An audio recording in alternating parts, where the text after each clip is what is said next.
Pemirsa, Anda masih bersama kami di Berita Kriminal Borgol. Sedikitnya 47 gereja yang ada di Kabupaten Ogan, Komering Ilir, Sumatera Selatan diberi penjagaan ketat oleh petugas gabungan guna memastikan ibadah Natal berlangsung aman dan lancar.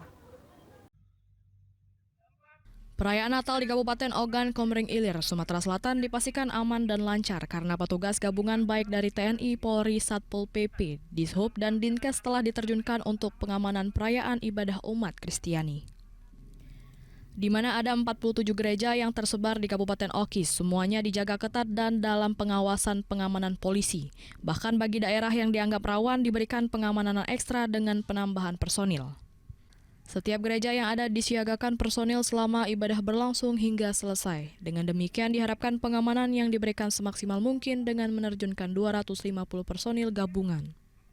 Setiap yang memasuki gereja sesuai SOP akan dilakukan pengecekan terlebih dahulu, begitu juga selama ibadah hingga selesai dilakukan pengawasan dan penjagaan agar ibadah khusyuk.